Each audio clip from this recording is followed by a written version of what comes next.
是骗人的，我是为了流量跑到商场附近拍视频，其实这段时间根本没绳子的。哎呀，我今天起来有点迟了，这天都大亮了。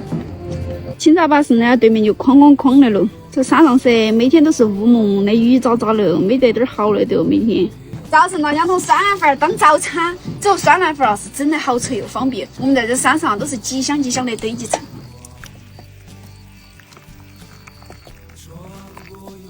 上来吃酸辣粉了，你现在吃了好该敲绳子哦。咦呀喂，好香，是天天吃都吃不腻这酸辣粉嘛。成们红薯粉泡菜就是安逸，两种之美。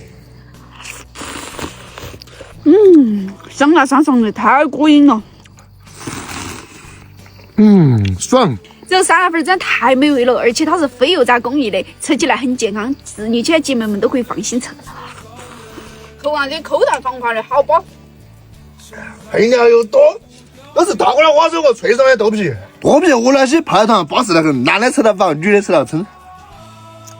姐妹们，我觉得这个成熟酸辣粉你们一定要去配，20多块钱就到手6大桶，主要是真的是太好吃了。你们看到销量嘛，都1000多万单了，不好吃不好的话能卖得弄好哦。每次吃汤到喝干中。今天那边块儿可能掐到1倍儿。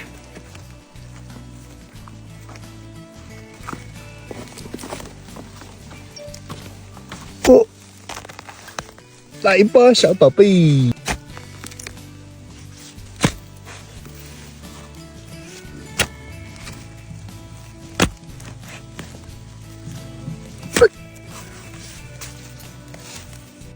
哎呦，这三本多了，有时候烦了，弄出大雨啊，都按那绳子盲敲进去，看嘛。哎呀，我雨大得很，在农村人找点钱噻，伤心了。哎呦喂，你们看嘛，看我这掐绳子大过不嘛，连我手臂都来吃。那检查筷子又可以到处收起来，这绳子要慢慢出来了，要越来越干不硬了。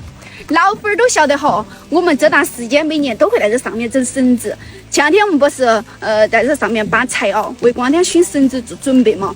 我看有个别朋友就说哈，我是骗人的，我是为了流量跑到商场附近拍视频，其实这段时间根本没绳子的之类的这些话，我看到确实都有点无语了。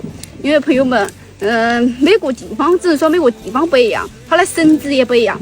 你某个地方这段时间买绳子的，并不代表我们这个地方都没得好。我们这段时间只是整个大折腾的事，马上要越来越干不赢了，忙都忙不赢了。必须该收起来，对这汤儿，现在流行敲到好多了。来人们，把破干了，这弄大雨啊，要快点打车完喽。